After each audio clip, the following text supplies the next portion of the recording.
Good morning friends, welcome to Madhuri's life. তোমরা সবাই কেমন আছো? ঈশ্বরের কাছে প্রার্থনা জানাই যেন তোমরা সবাই ভালো থাকো, সুস্থ থাকো। এখন বাজে সকাল 8টা, আমাদের চা খাওয়া হয়ে গেছে। এখন ব্রেকফাস্ট বানাচ্ছি। দেখো, রুটি করছি। রুটি করার পরে রুটি খেয়ে তারপর কিছু একটা করবো রুটির সাথে। তোমরা আমার ব্লগটা দেখতে থাকো, আশা করি ভালো লাগবে।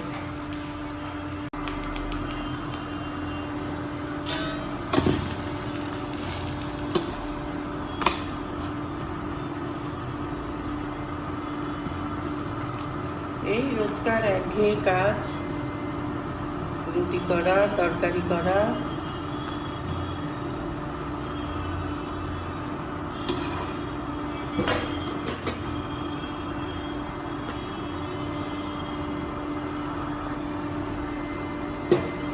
রুটি করে নিই, তারপর আবার তোমাদের কাছে আসছি। ছেলে গরম গরম রুটিটা খেয়ে নিতে পারে। রুটি, আলু ভাজা বা আলুর তরকারি, কিন্তু ও কিছুতেই রুটি খাবে না। রুটি ভালোবাসে, যদি তড়কা করি তাহলে রুটি খাবে। এই সকালবেলা কে তড়কা করতে বসবে বলো?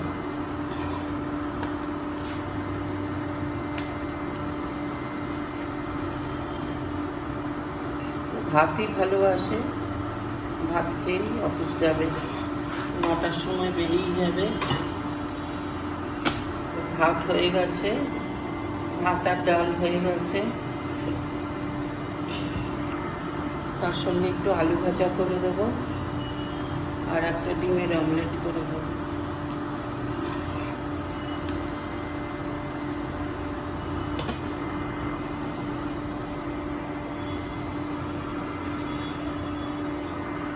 গরম লাগছে খুব। রান্নাঘরের এই জানলাটা খুলে দিলে হাওয়া আসে।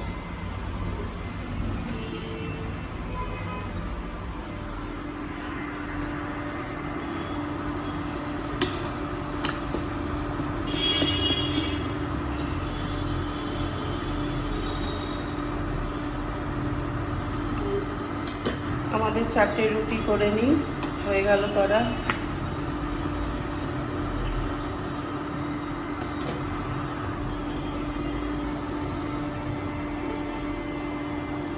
রুটির সঙ্গে কি করি দেখি।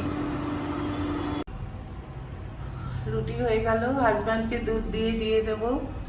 আর আমার তো দুধ সহ্য হয় না, আমি একটু টমেটো কেচাপ দিয়ে, টমেটো কেচাপ না, এটা হচ্ছে নরের স্যুপ।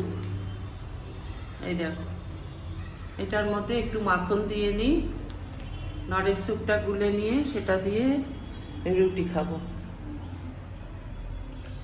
আর মিষ্টি খাওয়া একেবারেই বন্ধ হয়ে গেছে, কারণ সুগার প্রচুর বেড়ে গেছে।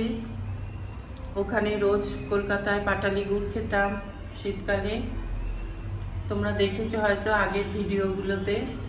তো সুগার অসম্ভব বেড়ে গেছে, তাই ডাক্তার একদমই মিষ্টি জাতীয় খাবার বারণ করে দিয়েছে। রান্নাতেও চিনি টিনি কিছু ব্যবহার করি না।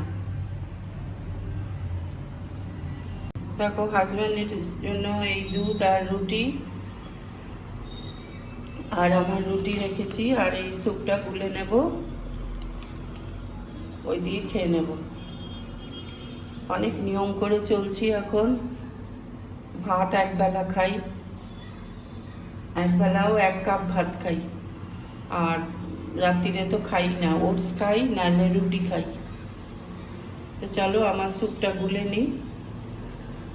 দেখো, হাজব্যান্ড 2 রকম শাক নিয়ে এসছে, দুটো শাকই শুকিয়ে যাচ্ছে। তা লাল শাক, পালং শাক, ফুলকপি শুকোচ্ছে, ফুলকপিটাও করতে হবে। ভাবছি দুটো শাক একবারে করে রেখে দেবো, আলাদা আলাদা করে। কাল একটা খাবো, আজ একটা খাবো।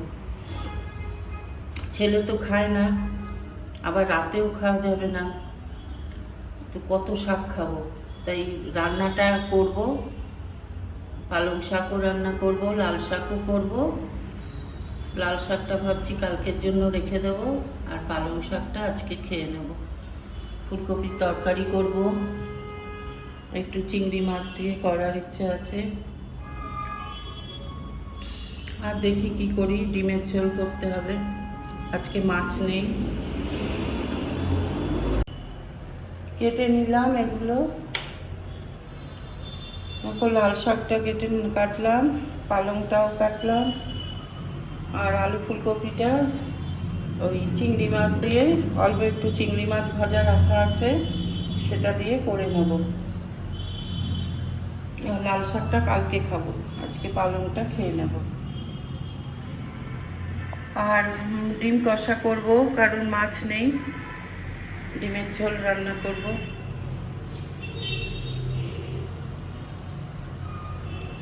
তো এখন শাকটা আগে ভাপে বসিয়ে দিই।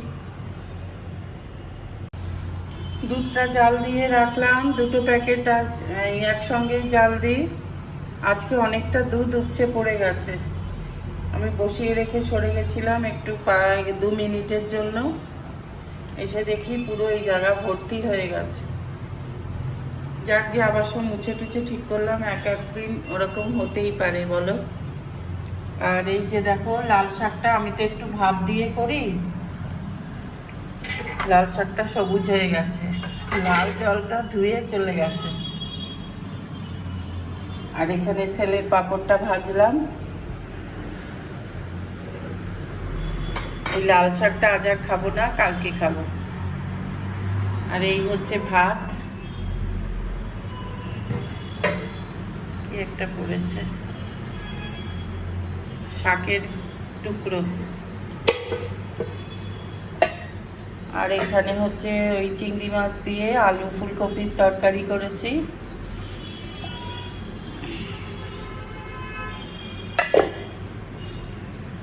আর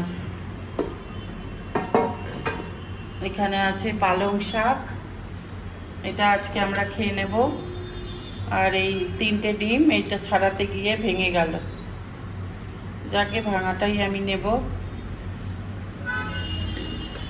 এই রান্না। আর ছেলের জন্য একটু ডাল সেদ্ধ করে রেখেছি সামান্য হলুদ দিয়ে, ওর ডাল ছাড়া চলে না, জলটা বেশি পড়ে গেছে। আর ডালটাও ভালো সেদ্ধ হয়নি আজকে, এরকম হলো কেন কে জানে।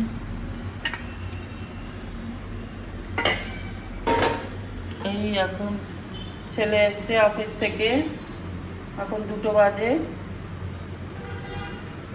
ওকে এখন খেতে দিয়ে নেব। ওকে খেতে দিয়ে তারপর আমি স্নানে যাব, পুজো করব।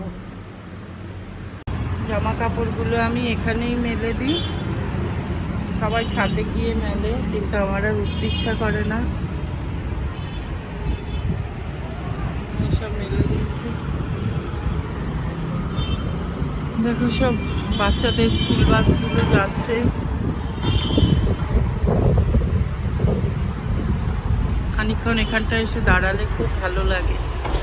আর খুব হাওয়া, ভীষণ হাওয়া দেয়। সামনের জায়গাটা ফাঁকা, জমিটা, ওই জন্য মনে হয় এত হাওয়া আসে। এবার খেতে বসবো।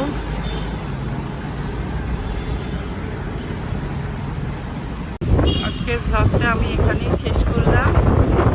যদি ব্লগটার কিছু ভালো লেগে থাকে তাহলে প্লিজ একটা লাইক দিও, শেয়ার করো, আর যারা নতুন চ্যানেলটাকে সাবস্ক্রাইব করে দিও। কাল আবার নতুন একটা ব্লগ নিয়ে তোমাদের কাছে আসবো। তোমরা ভালো থেকো, সুস্থ থেকো। আজ তাহলে আসি, টাটা। দরজাটা জোরে জোরে পড়ছে, ঠিক আছে, রাখি।